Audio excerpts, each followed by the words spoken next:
Hey y'all! So, this week could have been way better, but then again, it also could have been worse. On Tuesday, we played the Wild. It was Foligno versus Foligno, and we lost 3-2. In a shootout, though. Generally speaking, the boys were sloppy, especially in the second. Wild lost a goal to the clock at the end of the second, otherwise we might have been in a little bit of trouble.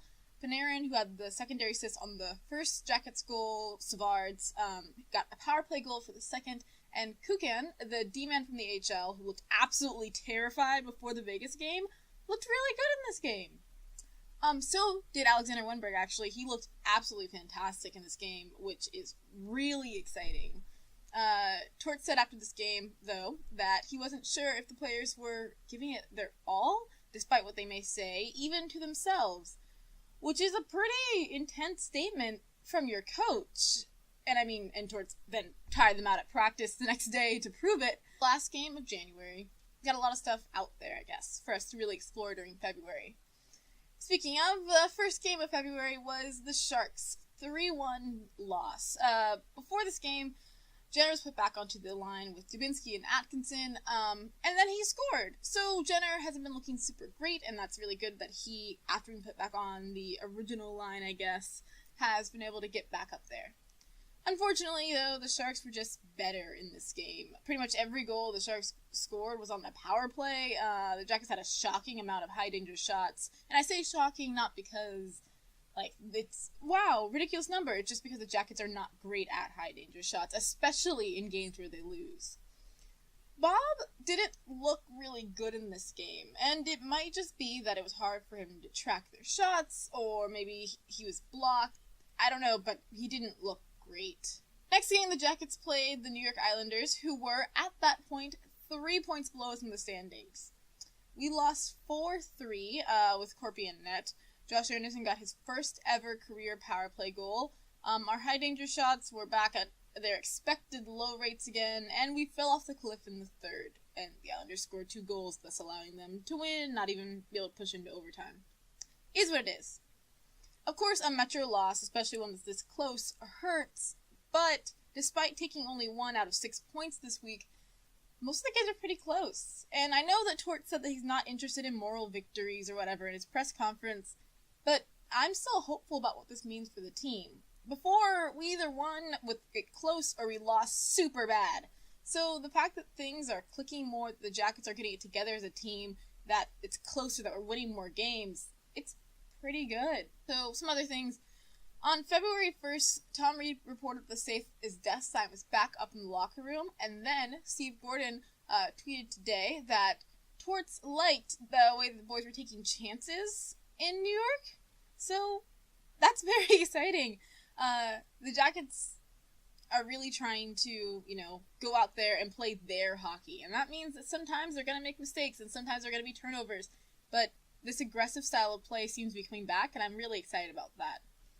Also, the Jackets are trying to keep it positive. Nick Foligno, whose on-ice performance has been a little lackluster to the point that he was benched for a decent amount of time in the Sharks game, said that the Jackets are trying to keep it positive. He said in an interview, "It's a cliche word, but it's so easy to just go down the other road, where it's all negative and you're angry at everything, but it just doesn't help you get out of this." Even Torts has been positive, which is shocking after his comment on moral victories, but I think the Jackets are really trying to make sure they don't get into a slump mentally or physically, just because wins are hard to come by this week. Speaking of wins, one thing that helps a win is a power play goal, which was nearly impossible for the Jackets in the beginning of the year, to the point that I think our power play percentage was under 10% until December. But it's coming easier. The power play is still second worst in the league at 14.4, only above Edmonton, but it's been better since January. However, in exchange, I suppose, for the power play to get better, the penalty kill has been getting worse. Slowly since the middle of December, as we could see in the Sharks game, I think. But I guess you can't win them all. Of course, I'd rather our penalty kill and our power play both be good, but I'm glad our power play is getting back up there, especially after how good it was last year. Really fun news is that it's Hockey is for Everyone month. I personally never got to play hockey, mostly because I wasn't really the type of kids that liked playing sports, and the rink was too far away from my parents to justify forcing me into giving it a try, but my two younger brothers have both been introduced to hockey through the Jackets. And in fact, my youngest brother's first hockey game was the Hockey is for Everyone game last year. So I obviously think that Hockey's for Everyone month is pretty cool. I have a Jackets Pride shirt somewhere, but I wasn't able to find it before I shot this video, so oh well. So Seth Jones is the Jackets Hockey's for Everyone ambassador.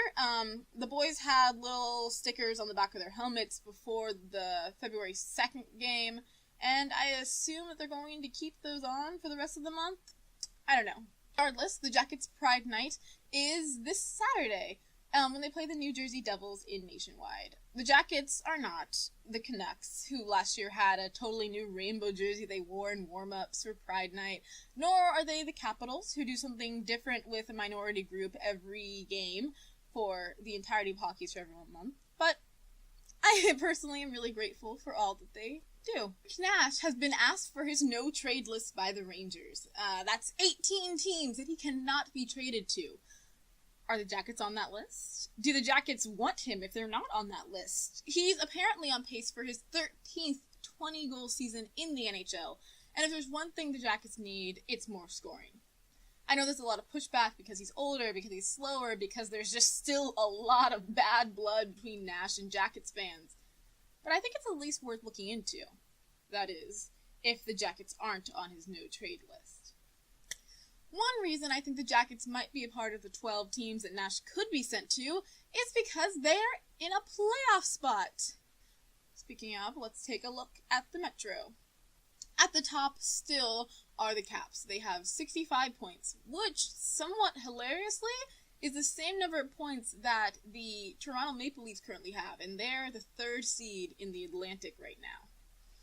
Second is Jersey with 62 points, and then the Penguins with 61. After that, in the wild card spots are the Jackets with 59 points and the Flyers with 58. The Flyers are the second wild card spot because they have managed to get their 58 points in 52 games versus the Islanders, who have taken 53 games to get the same amount of points. The point gap between the top of the division Capitals and the bottom of the division Rangers is a simple 10. Everything sort of feels like a fight, I suppose, when you're in the Metro. But especially for the Jackets. It's not as bad as I think it was last year in March, when we couldn't win a single game all through March and April. But we've been struggling all year, really grinding through it. So, you could pose the question, are we going to have to suffer through the year and then we'll be ready by the time playoffs comes through? Or, can we even put that on them to think, oh, maybe that is the strategy? The Jackets have 15 regulation wins in 52 games.